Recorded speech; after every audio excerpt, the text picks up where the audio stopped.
until the top pops off Friday night. Perhaps the top will be popping on at least the tops of our heads. But these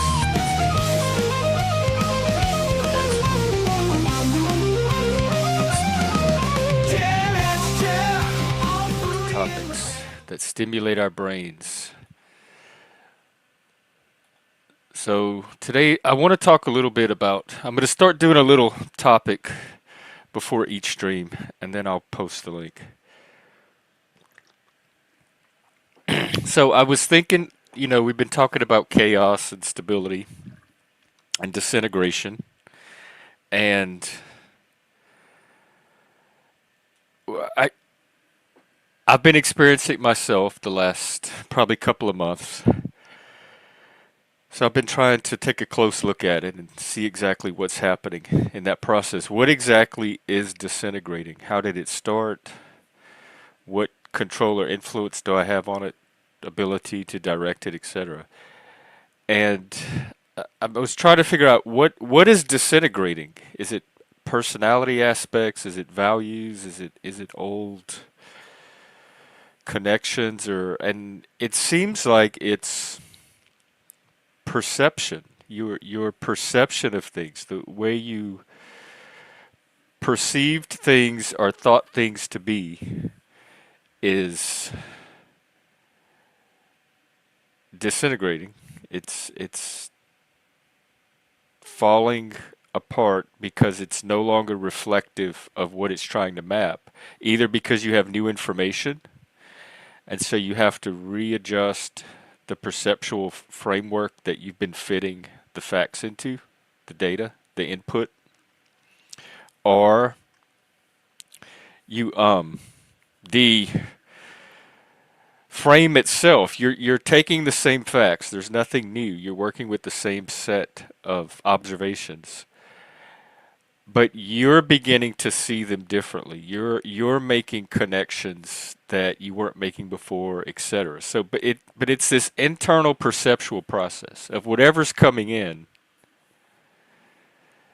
It's there was like this stable framework for a while that was able to accommodate and account for and sort each input. And then when that gets disrupted, the perceptual framework begins to destabilize. And like I said, whether through new data or through re-envisioning the current framework by seeing it in different ways or seeing different things in it that you didn't see before. And then it led me to why am I seeing what I think I'm seeing in the first place? Like, why am I thinking that reality is this one thing? And by reality, I really mean like social reality, the reality of the people around us, the community, not so much natural reality or metaphysical or universal reality. But why do I think this is? Because it's all a subjective guess. We're all guessing. We don't really know what's inside other people. So why do I think that this is the situation with people and not some other thing? Because some people are very black-pilled on people. They have a very negative view of people. So why do I have the view that I have? And I'm pretty sure it's because my starting point, my default for when I approach any group of people, new people, strangers, I tend to see them as I want them to be. I tend to see them in the best light possible because that's what I want to be true. I want to think I've just met the greatest people and oh my God, they're amazing. I really idealize and romanticize people. And that's the influence of desire. My perception is under the influence of what I desire people to be. So I'm not necessarily seeing people as they are initially. That comes through learning and experience and getting to know them. Hey, Leggy, I was thinking about you the other day. What's up? I'll drop the link in just a few. I'm going to give my deep thoughts at the beginning, and then we can do a panel. So the way I want the world to be kind of influences the way that I already think it is, and that trips me up constantly. And because when that clashes with, I know you think things are this way because that's how you want them to be, so that's why you're seeing them that way because you're thinking it's closer to how you want that it actually is. But now that it's collided and crashed with actual the reality of other people, you know now that that's not the case, so you have to readjust, and that's part of that chaos and finding your ground and your center and all that. When you don't really know how to readjust in the moment because your sense of what you thought you were adjusted to just got collapsed. And so you don't have a new one to replace it yet. So it's hard to adjust to unknown. So in those situations, you just got to stay grounded in those little, I call them islands of intactness. When things are falling apart, when life is falling apart, when you are falling apart, when your connections or friendships or support systems are the connections you thought were there but were not there, or maybe were not, when all of that is starting to fall apart, and internally your perceptions, your values, when all of that begins to disintegrate, what inside of you do you rest on? What is stable? What is not disintegrating? What are those little islands inside of yourself that you can kind of step onto when that chaos is happening? And for me, the body, first, like the body is always there. It's not go anywhere. It can't go anywhere. So the body is like a fact. It's a concrete thing that I have, and I'm very dissociated. I have been since the Seattle experience. So I have a very vague sense of my body. But even with that, that's one of those things. Like you can do the cold water, the breathing. You can do movement exercises, whatever. Rock. Go lay on some rock like I did the other day. But that's one thing that's always available to ground in. And with the body comes things like sexuality, again, desire. Um, my sexuality, even though I wouldn't say it's stable because it has like two, three, four different threads that compose it. It's not just one thing. So it's kind of like in flux, and those threads kind of meld and stuff with the sexuality. But the object of the sexuality has been pretty constant. And so that's something stable inside of me, regardless of the sexuality itself, may be a little bit fluid. Um, what it's directed at or what it builds itself off of is not. So that's another stable point that's always been there. My sexual desire. I don't. Well, I'm using the janky ones still. Are they doing? Can you hear me? God, I hope so, because I don't want to have to repeat all this all over again. Let me know if how the sound is.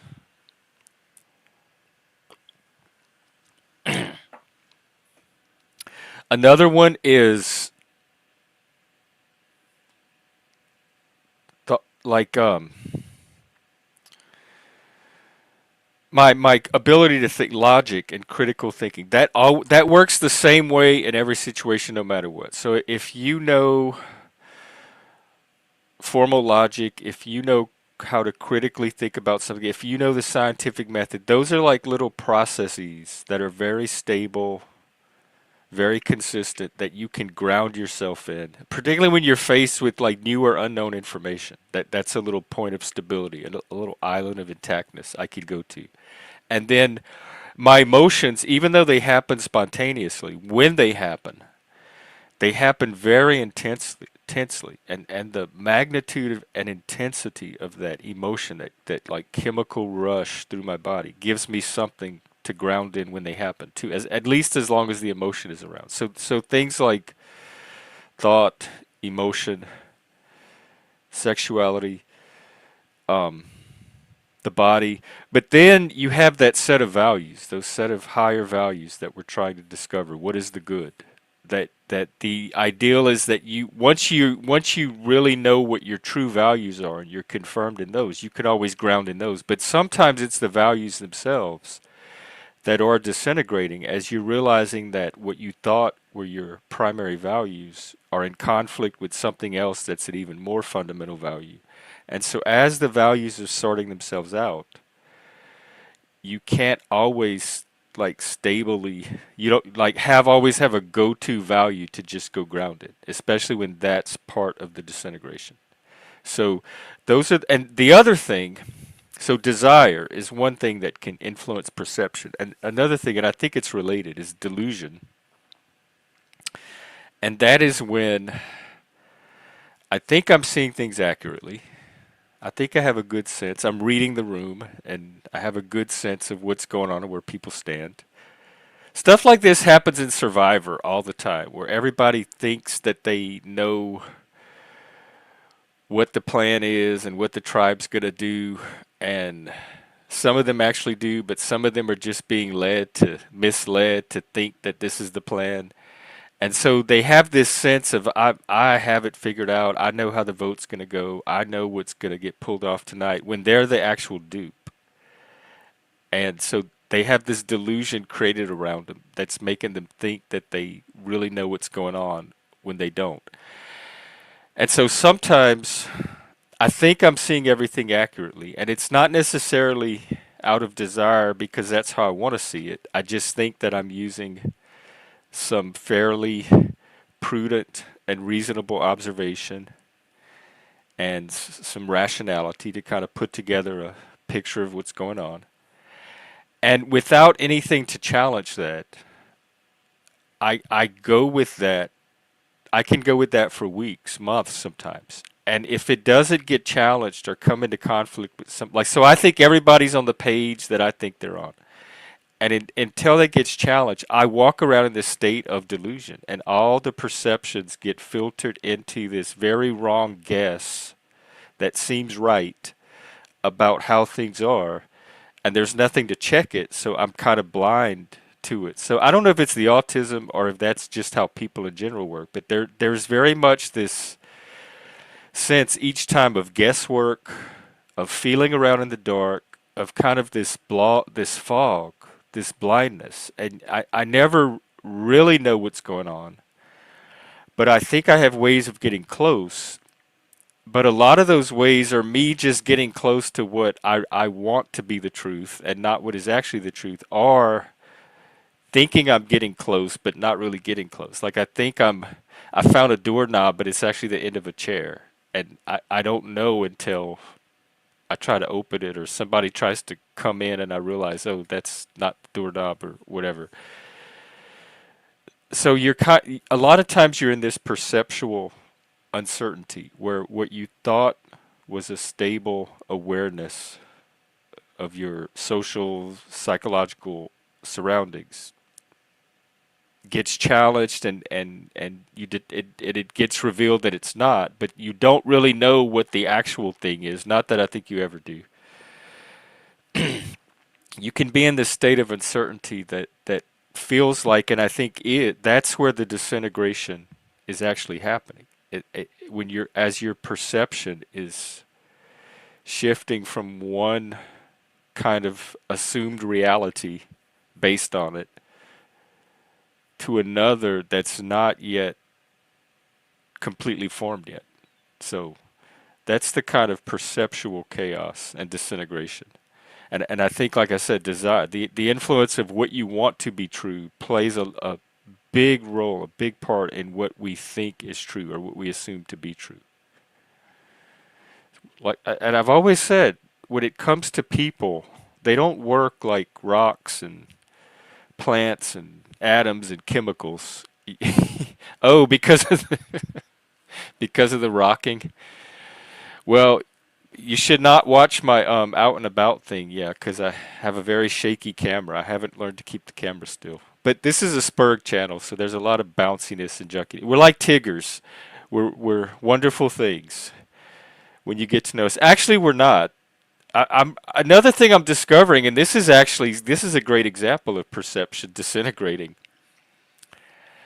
I'm not the nice, loving, virtuous, caring person that I always kind of thought myself to be. And I thought that based on my experience of being that to people or thinking I was that. And I think in a lot of cases I was, but I have a side to me that's just really not pleasant. And when I get frustrated or irritated, I'm not nice to be around. I don't even know if I would want to be around myself in those times. And I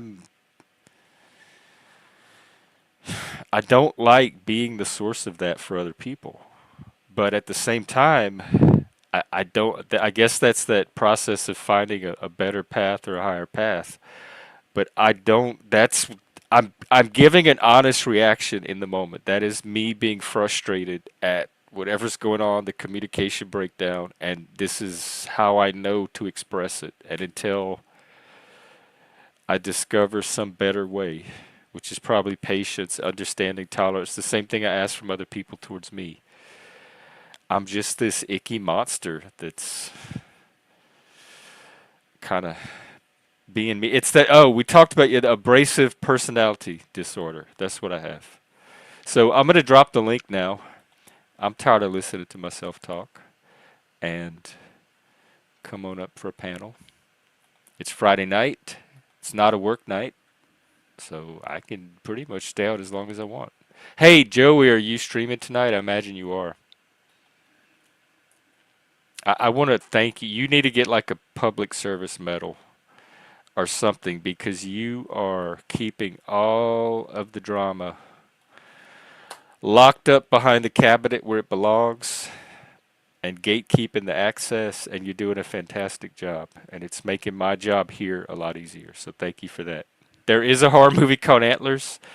Hello, M&Ms, M&Ms, M&Ms. Lost again. The Lost M&Ms. That's what I'm just going to start calling you. Well, there's a couple of horror movies. I think there's a whole franchise of them right here on this channel. As these antlers fall apart, along with these headphones and all the rest of this equipment, including the computer. So speaking of disintegration, we got some physical, actual disintegration going on too. And these antlers, I love them, but they're a little flimsy. They don't quite sit right. I want to paint them a bit, and the light doesn't show up. I have to sit in the dark to make the light show up, and unless I want to stream from the dark, which I do stream from the dark in one way, but unless I physically want to stream from the dark, it's not practical to keep them lit. So they become just a set of white antlers at this point, which that's kind of in theme too, because I've been moving toward. Did I put the link, by the way? I have been as evil as I am discovering I can be. I find myself drawing more and more of what feels like the light, or the Christian, the Christ, the good, the holy part, the higher part of humanity, human nature. Because I've always had both in me. Even as a kid, I was a really good kid. I was Boy Scout, altar boy. I was all into doing good and helping the community and being an upstanding citizen. So even as a kid, I really got a lot of pleasure out of doing good or trying to do good really, really hard and trying to help the community. But in Cajun French, we call it canaille. We have our own little French word for it, and it means kind of mischievous or up to no good or trouble, like can knows how to get into trouble or capable of getting into trouble. And I always had a little canaille streak in me too, not intentionally. I was never malicious. I never took pleasure in hurting people. I always felt very, very bad when I did. I still do. Um, but out of like excitement or obliviousness or curiosity or just enthusiasm or just a lot of my biggest crime growing up, I think, that got pathologized, which is common with us, is I had a ton of energy. I still do. It's the hyperactivity. I can just go and go and go. So I was always just energetic, and that alone seemed to disrupt people and was kind of stigmatized as a troublemaker, or you have to watch out for him. He's always up to something. He could always get into. You never know what he could get into, and in a way, that was true a little bit. But I had very little supervision, and we had a lot of space, a lot of land and trees and meadows to run in, and trails and dirt roads to ride bikes on, and so it was just you had a lot of space to be alone and explore and get into trouble, and I think we all took advantage of it. But I forgot what where I was going with this actually. Did it start with antlers? Something to do with antlers. Well, anyway, it's Friday night. It's open panel, so come on up if you want to chat. And really, I want to. Here's what I don't want on this channel anymore, because we're moving into a new era, and a lot of people asked for this, and so I want to be fair to them. We are in our post drama, post Vegas Valley, post Mike Cerrone era. So a lot of the conversations lately have had nothing to do with him or any of those people. The only one keeping him here at this point is you guys. So this is an opportunity to turn a corner and move somewhere new, which is what a lot of people, including myself, wanted.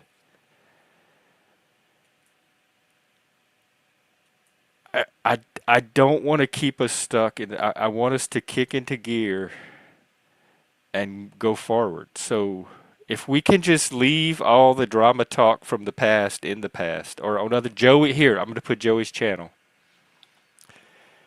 If he's going live tonight, that's the perfect place for it. You could even go confront the man yourself. But it's holding me back here from the new direction I'm trying to go in.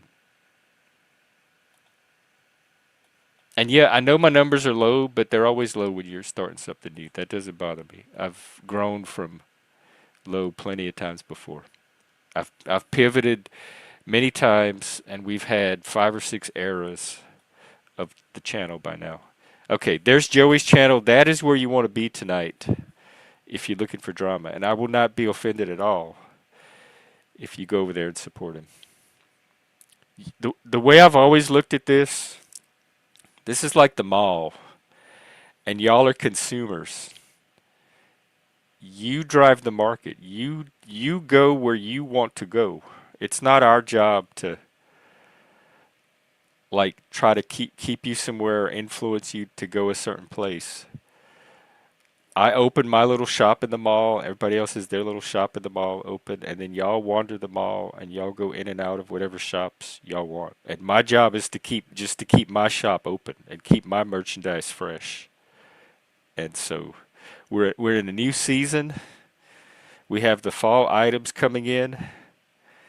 They're going to be philosophy conversations, personal conversations, getting to know each other, trying to help each other become better people. Did Orange Julius, yeah. Oh my God. I don't know if you saw IG. I went to the German town yesterday, and I had the pretzel was this big. I'm not kidding. It was huge. And I showed some of it on stream. And it was like 3 times as big as the Aunt Annie pretzels in the mall that I love so much. But yeah, they had the Orange Julius, and they had that lemonade place, and the hot dog on a stick, and the cookie place. Was it the American Chocolate Chip Cookie Company? Oh, Tella, thank you. I enjoyed making it. I could have stayed out there all day. That was so healing for me. I need to do that more often. Get out in nature. Hey, Vic. How you doing? Salut. I know Spencer's gifts. I had lava lamps and like the beaded curtains and stuff like that, but I had one of those. I think it was the eye of the storm or something similar, and it broke. But yeah, I wouldn't mind getting something even for here. I'm worried if I get something too visual as a background, it's going to be distracting. That the items in the back should be more stationary. Because I wanted to put some lights too, like some flashing lights. They have these light strips. But then I said, no, that's going to take away from the guest and the panelists and the content and the antlers. So lights in the front, tchotchkes and artwork in the back. Oh, broke it. My mom broke mine moving it one day because she didn't realize it was in two pieces, the top part and the base. And so she picked it up to take it to the car, and we had a concrete driveway. And when she was putting it in the car, the whole thing just fell on the whole glass part fell on the driveway. The post mangy, well, we still love our mangies though, so I hope that y'all are welcome to be a part of the new era. Oh, and we have the new tier too, and tomorrow I'm doing a members only stream. Those have been going really well lately. They're more intimate. It's more like private conversation between just a few of us in the community. I don't even think there's 20 people in the tier yet. So there's probably 5 or 6 people in the audience and maybe 2 or 3 people on panel each time, and nobody else is really watching. And so we get into some good stuff. That's kind of the workshop and the lab where we do the cool stuff and then it trickles out to the mainstream. So if you want to be a part of that, join that new membership tier. In fact, in next week when we hit October, I'm going to give out some more memberships.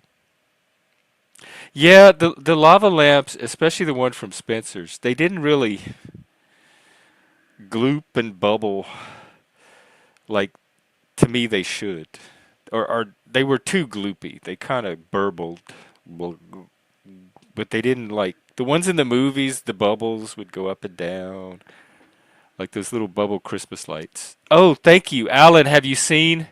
Here, I'll show it this one time. Actually, it's going to be a pain in the ass to show because I have to turn them on. But when I go pee or something, I'll rearrange. But they light up, and if you watch the very beginning of yesterday's stream,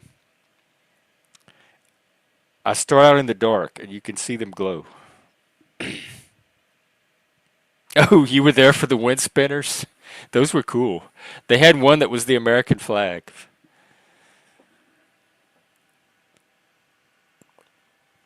Yeah, I really got a lot out of the excursion yesterday. And the Alpine coaster, it didn't look open, but it was. I would have so been on that thing.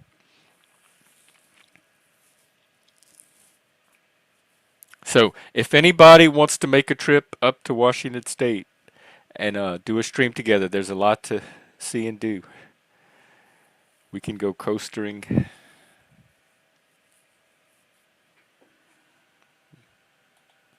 Oh, yeah, I forgot about the dragon head. Yeah, that was cool. And there was so much y'all got like a glimpse because I didn't take the time to really look at everything there was to see. But you really could spend a whole day or two there to take everything in. So, it was a cool little visit. The weather was nice.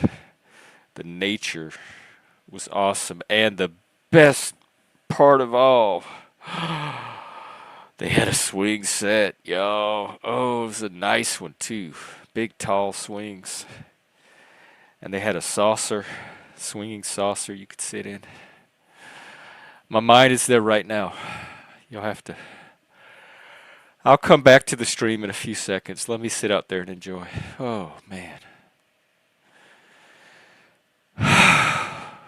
Speaking of delusion and desire. So, what's on y'all's minds today?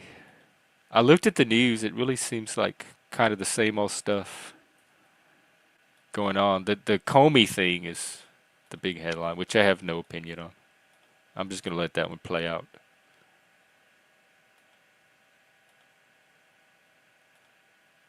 So there. Let's see who's streaming tonight. Usually there's a lot kicking on a Friday.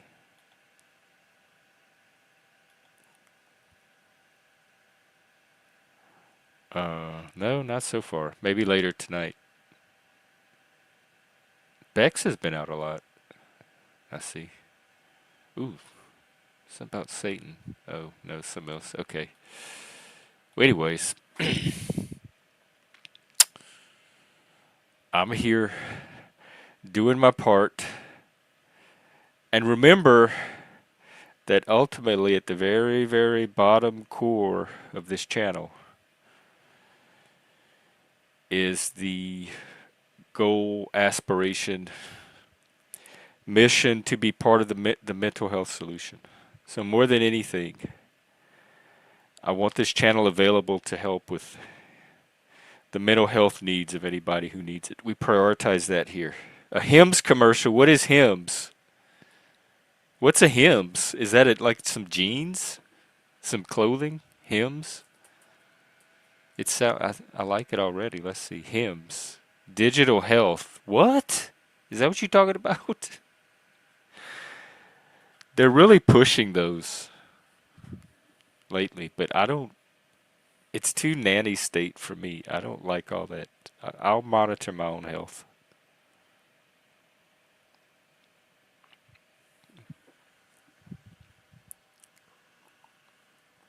Yeah, I am fascinated. I was hanging out with the family, and they have YouTube at the place where they're staying, and so they had to watch ads to watch their YouTube videos. So I got to see it from the other end, where you have to sit through the ads, and I was to get to see some of the ads. And on the one hand, I'm like, God, I hate these ads, but on the other hand, I'm like, oh, I'm so glad that other people are watching these ads because that helps me and my channel, and it helps me make money.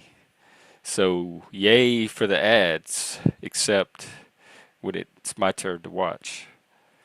Then get them out of my face. Oh, Viagra. Well, I do have. I've mentioned this before. I do have the setting turned on that supposedly personalizes the ads to each user. So it's going off your algorithm, and the algorithm knows you. It's what $1 billion technology designed to figure you out and know you on a level beyond the human. So take it for what it will. Vinny was getting all kind of, what is it, like gender like women's ads. for, so I don't know. I don't know. I'm not responsible for y'all's feeds. I'm just one little item on the menu that you choose to come on here and consume. I'm like the green jello in the cafeteria that always sometimes look tempting to put the bowl of green jello on your plate. And sometimes you wish you would have just left it there. Especially because I don't, in our cafeteria, they would reuse the desserts. So just because the jello was on the shelf doesn't mean that it was put out that morning. And so sometimes, like old jello, got that film on it. It kind of hardened a little bit. You could always tell which jello was old. But there's this rumor. I wasn't around, but there was a rumor because in the cafeteria, after you ate, the way you cleared your table is they had a big conveyor belt, and you put everything on your tray, and then you put the tray on the conveyor belt, and it got sent to the back. And supposedly somebody had some carrot cake or something dessert, and they didn't eat it but they played with the raisins on it and they made a smiley face with the raisins. And so at the end of the meal, they put the cake on the conveyor belt, but it was not eaten. And the next day, that smiley face cake was out on the shelf as a dessert. And when they saw that, they knew what the game was. Like I said, I wasn't there. I didn't see it myself. It was classmates that claimed this happened. But even hearing that story, it was believable enough. I love rice pudding. And even more is bread pudding. I'm a bread pudding connoisseur, which is strange because I don't like sugar or sweets, but I love a good bread pudding. And so anywhere I go that has bread pudding, I have to try it. And so far, one of the best is the bread pudding at the Golden Nugget Casino in Vegas on their buffet of all things. It's not even like personalized bread pudding. It's the one they have out for everybody to eat off of. Oh, delicious. And there's another place, I think it was one of the chain restaurants that had really good bread pudding. And they had like a caramel sauce on it. What was that place? If I think of it, I'll let you know.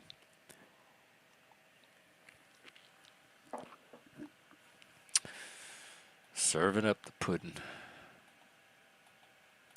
All right, well, hopefully we get a panel tonight. It has been kind of slow lately. But also, I haven't really been streaming steady. I've been out and about. And the vertical streams are a little bit different, I guess. Although I want to do more of them. I want to do more outdoor streams. In Baton Rouge, really. It really is telling the right. Because there's so many ways you can make it. There's so much you could do in it, put in it. And the right combination of ingredients is, oh, the way it hits your mouth. Semolina pudding. I like semolina. That's what they make pasta with. I like that cooked pudding growing up. The old lady next door with the geese used to make the cook because they had who's the Jello company. They had the little boxes of instant pudding, which is what we got, and you put the milk and the everything, you stir it up and it makes pudding. Poof. You put it in the fridge a little while and you cover it with saran wrap. But they had a different kind that you had to cook on the stove and stir, and it took like 30 or 45 minutes, and it came out hot, like warm, and you let it cool a little bit and it would solidify into the pudding. She would make that kind, and she wouldn't eat all of it by herself, so she'd walk to the fence with the pot of pudding, and she'd like call to us, and we'd all go out to the fence with a little bowl or a cup, and she'd pour the rest of the pudding in our cups, and that was the best. It was hot pudding. It was so good. All right, we got to stop talking about this. I can't go out and start buying all this dessert food. It was bad enough recovering from the wisdom teeth.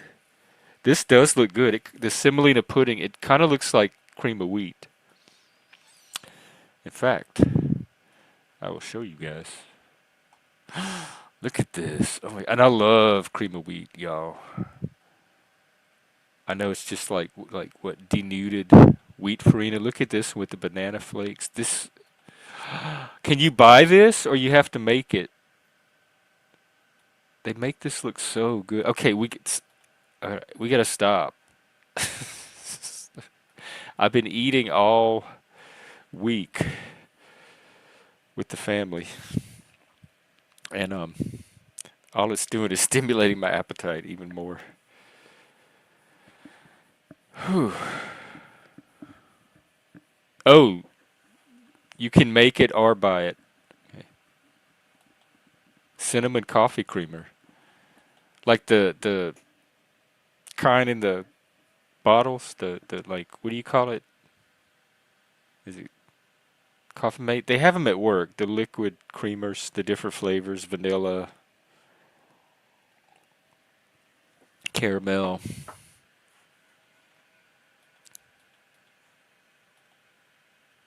Wait, what? You can't get just one? Because in Louisiana they had this cinnamon chain. It was a chain, and all they sold was cinnamon rolls and coffee and stuff, and they were huge. They were this big, and so you got one cinnamon roll was $5 or $6, but it would feed 3 or 4 people.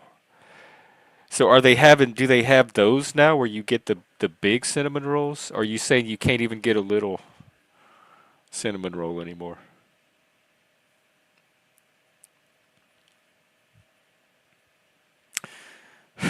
So much for not talking about it anymore. I think we're in this. We're in this one for the ride. Cinnabon, yeah, that was it. Or they had one called TJ Cinnamons, and they had one called Cinnabon. So they had two chains. Yeah, you're right. So that's how popular it was that they had more than one chain that sold them. No more? Wait, wait, wait. No, no, I don't believe you. I gotta Google. TJ Cinnamon was an American fast food chain. It was later acquired by Arby's in '96. I didn't know that. When did it end?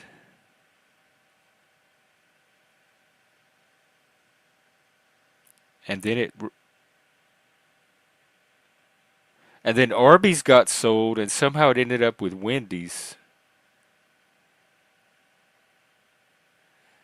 And then what's the other one?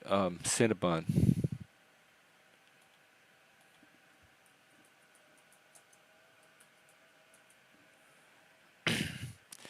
Is an American chain of baked goods stores. So Cinnabon, it looks like might still be around.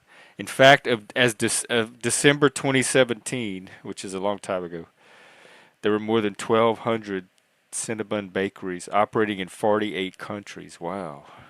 Headquartered in Georgia. Cinnabon.com. Ooh, they have to verify my browser just to sell me a Cinnabon. Oh, okay. I guess there is Cinnabon.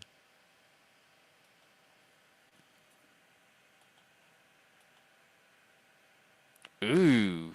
It does look like it got corporatized. It looks more like McDonald's treats than the bakery treats.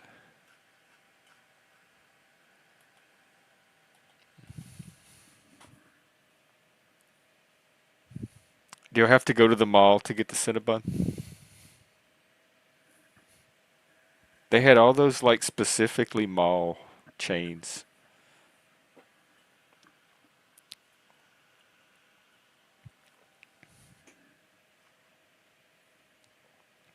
Oh, y'all know what they had at the Germantown that we walked by? It was one of those candle shops that they used to have in the mall. They used to have a candle chain, and when you walk by it, it had this very specific smell to it of all those candles blended together. And they had a candle shop at one of the little centers in the Germantown. We walked by it, and it smelled almost exactly like the mall candle shop. Yeah, I was gonna say airports have stuff like that.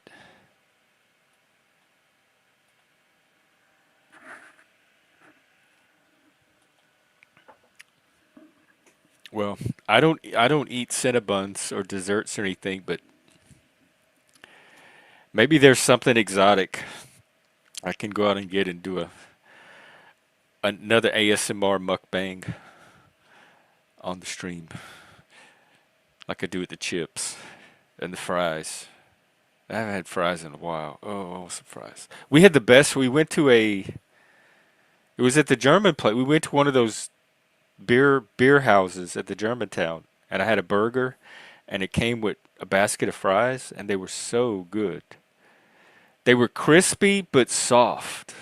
They had a little crunch, kind of because it had a slight crust on the outside, but they were mostly just melt. Your mouth would just go right through them. They were so soft and hot and fresh, and they were thick. They were good. All right, stop talking about this, Jeff. It's Friday night. I should not have. You know why? It's because my family is in from Louisiana, and that's all they do is talk about food. If you go to Louisiana, all you're going to do is sit around tables and eat and talk about food and what you're going to eat tomorrow and where you're going to eat it. Like that drives the whole culture down there. And so I just realized I've been eating and talking about food for the last 3 days. I'm just immersed in it. I don't I don't like sweets, but I tell you what my recent kind of indulgence is when I was recovering from the wisdom tooth, I got some sugar-free ice cream,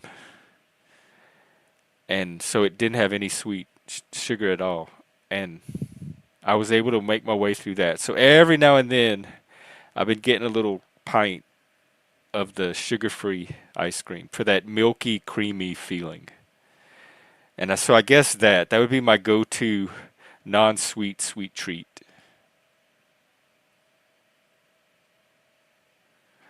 Is that really the name of the candle? Late stage capitalism? Pumpkin marshmallow. Mm.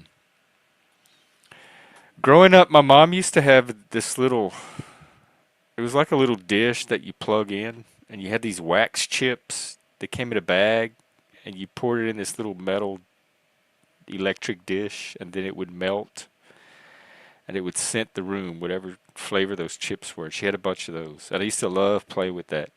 And then when I had my first apartment, I was cheap. I had the little ring you put on your light bulb. It was like a little ceramic ring, and then you have these little oil drops you could put on the ring. And then when you turn your light bulb on, it would heat the ring and release the scent into the room. And so that's how I scented my first apartment. But I like playing with smells. I just, on my own as one person being a bachelor, I'm not motivated to go out and experiment with smells too much. But my favorite smell growing up, because we were like one level above white trash. We were like the dollar store level and the Walmart level. Um, my favorite scent growing up, mainly because it's associated with some of my earliest experiences, is a Brute, the cheap Brute cologne. To this day, if I smell some Brute, oh my God. So y'all can, if that tells you anything about my taste level.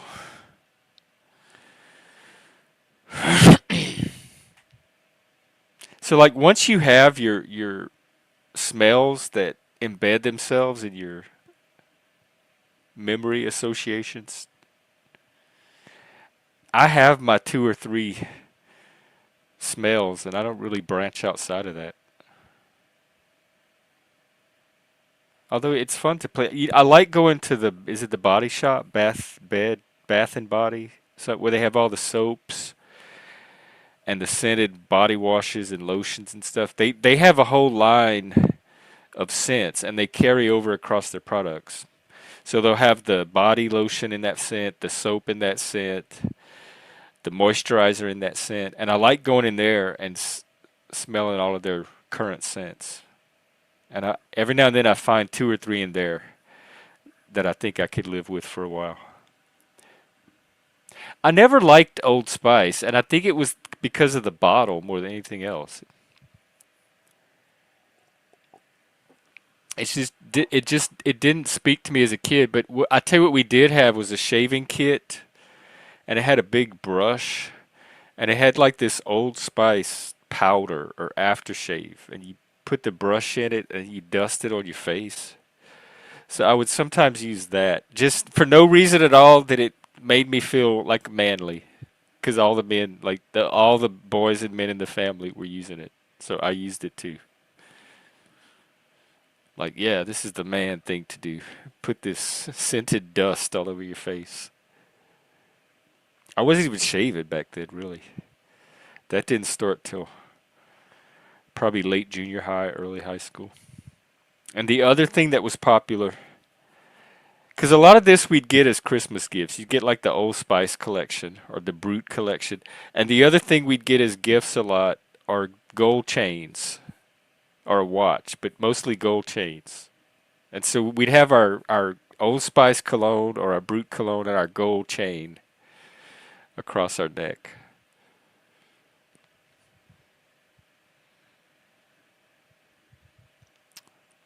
What's high karate? Wait, about you? You worked for the body? Is that what it's called? The body shop?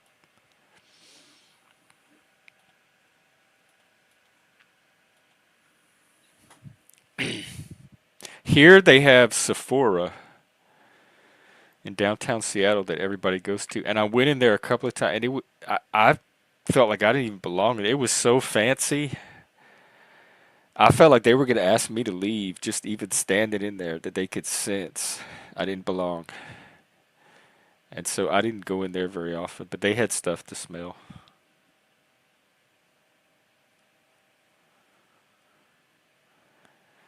Well, I hope we get. Oh my God, I haven't been going for almost an hour. Damn. I hope we get a panel tonight.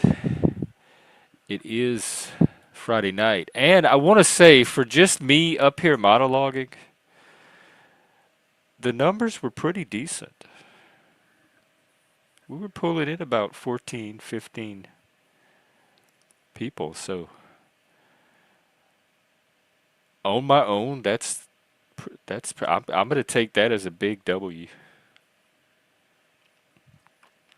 I've been thinking more about the road trip thing, and I really do think it would be good. I want to do this smartly because I get myself in trouble when I just give myself over to my creative abandon.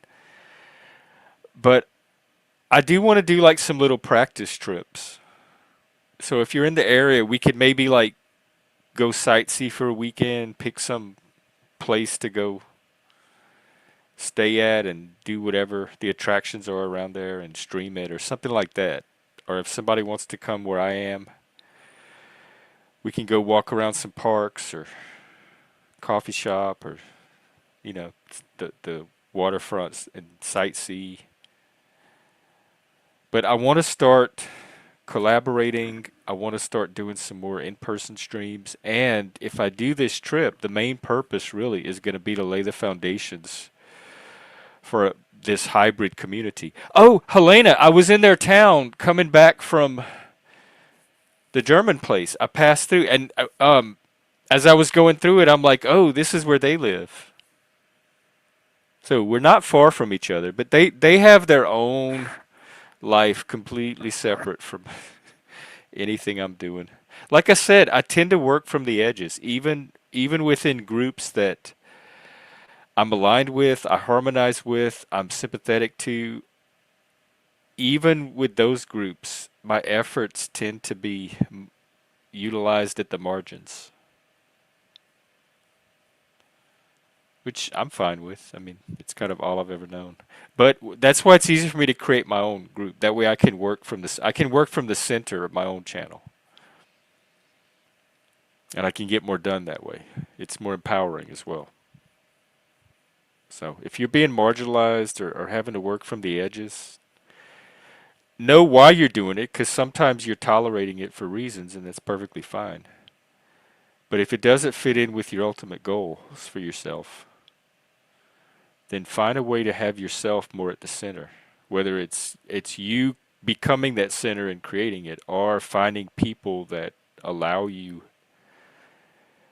to be part of that. Because the closer you get to the center, that's where the gatekeeping starts.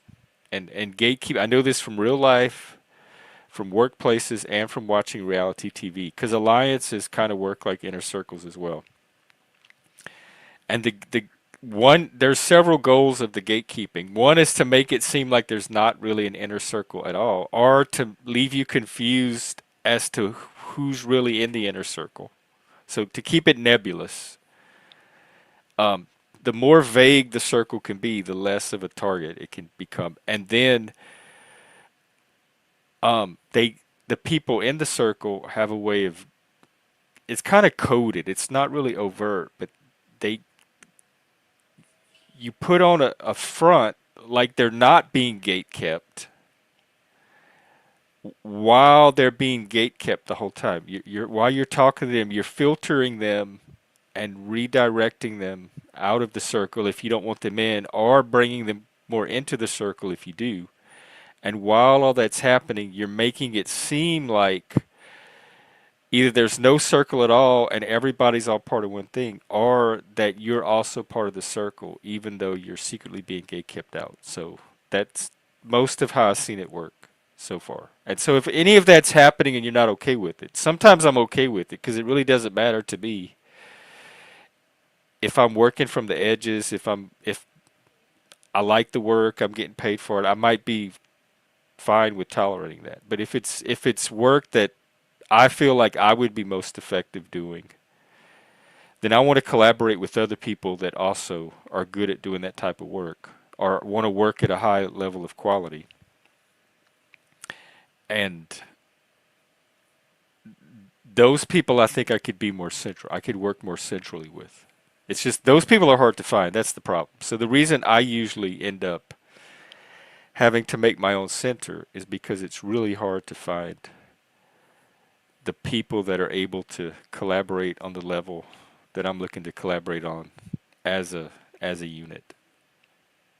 So, well, I guess what I'm going to do is go like 5 more minutes and make it an hour and then take the night off. Maybe I'll go on some panels tonight and panel hop myself. Although probably not the drama panels.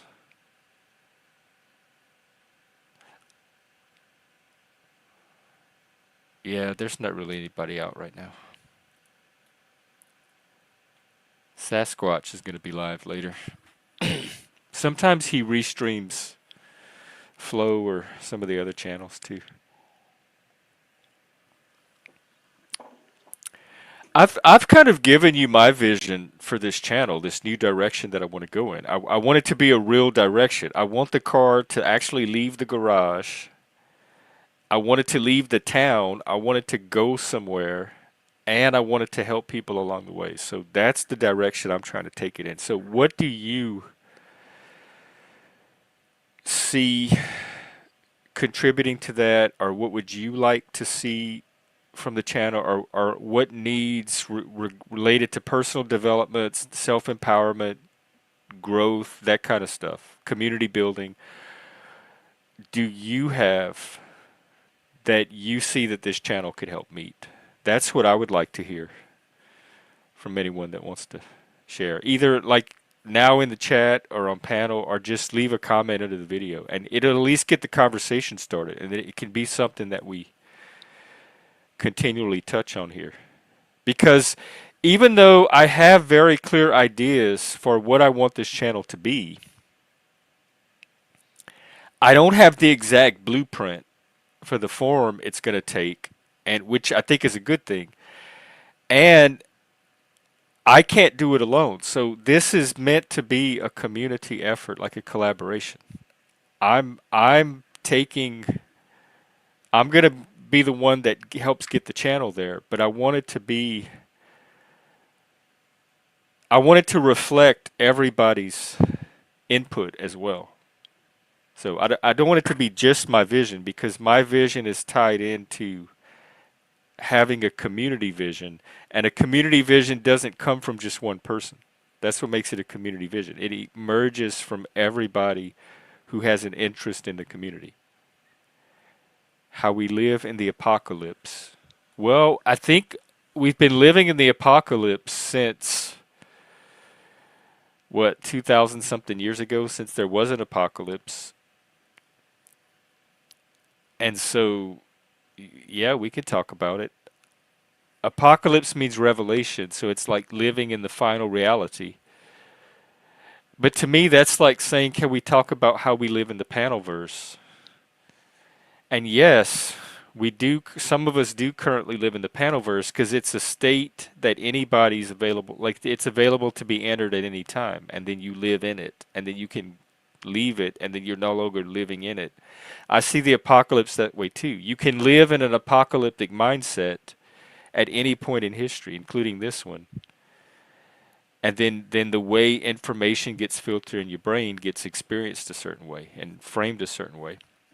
But then you can leave that state, that mental kind of world or reality, and then you're no longer living in the apocalypse. Because the apocalypse is not something that's actually happening around you. It's a vision, a way of seeing the world, of a vision of the reality behind the reality. And the only place that vision can be located, since it's not a current vision, it's an ultimate vision, is in the imagination. That's where things like that take origin. The new art behind. What is that? Oh, then yes, there's all that coming. It will probably in the next few weeks. It's when I can start getting out and making it happen. Um, if I don't do if I do the road trip thing, then scrap all of that. There won't be a need for it.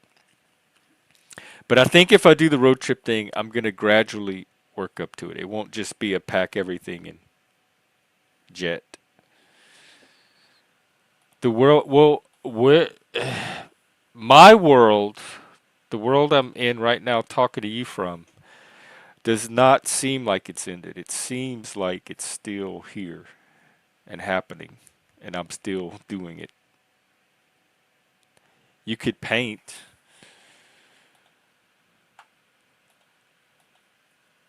I have painted before.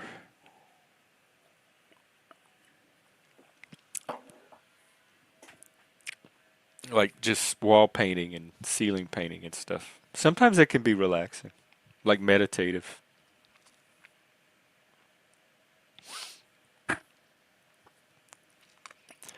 All right, well, I guess that's what I wanted to put out there today.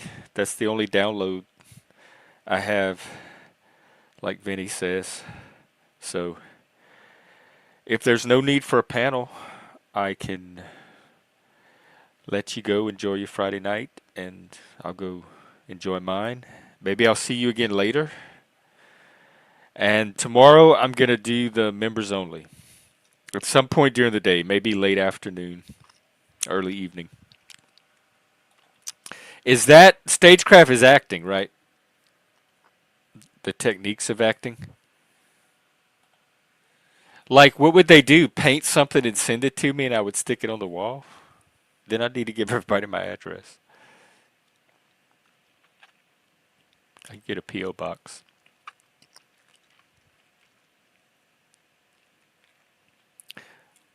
Oh, for like stage tech, I was in stage tech for 1 year.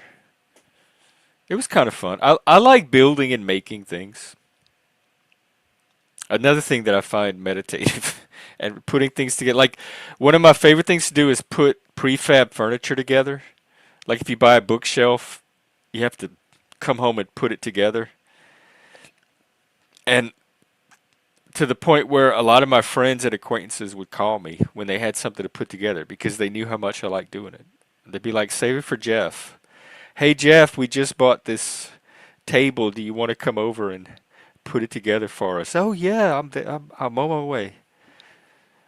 So it's something fun. It's like doing a jigsaw puzzle or a model or a Lego set.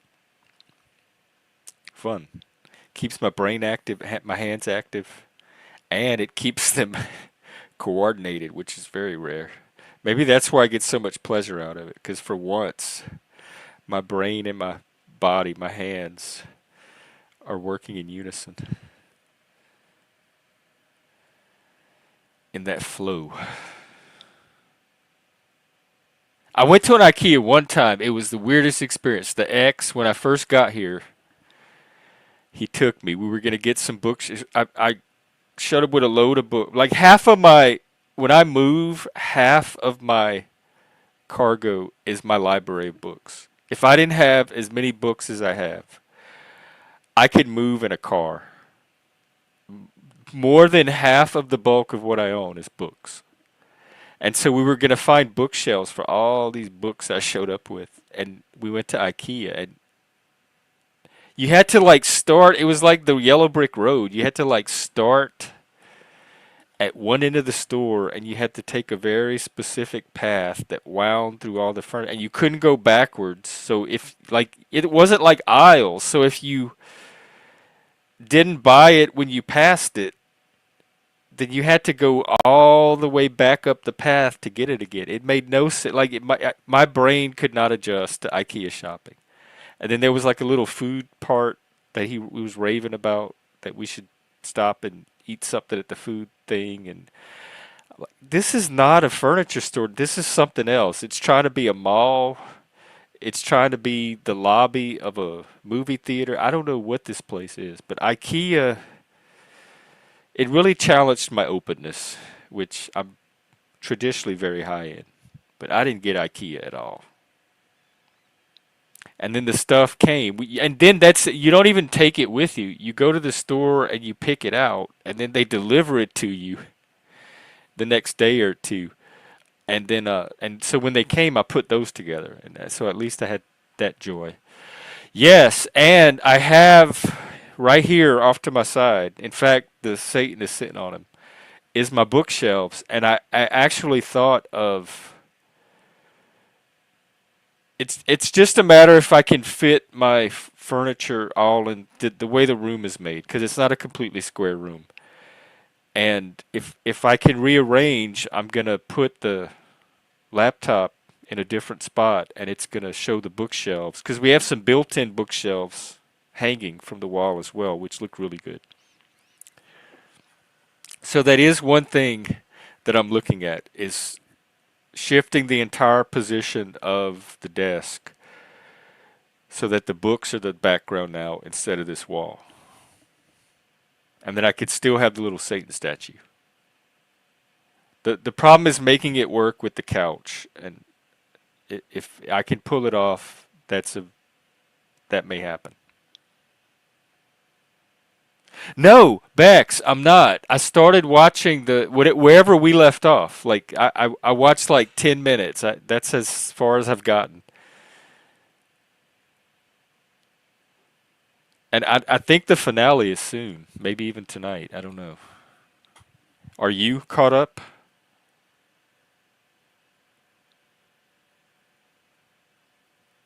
There's only five people left, so we're at the part I'm on. So I haven't seen anybody get eliminated yet.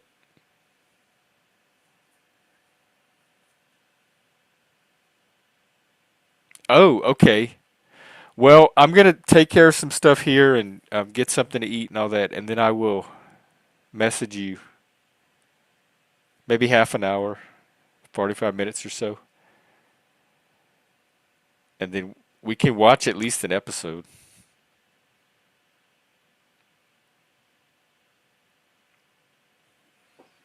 Oh, I hate when it does this. So I guess if I'm gonna do that, I better wind up, wind down, wind up, or wind down. Is probably both. I'm wrapping up and winding down. That's what I'm doing. Had to untangle the language there.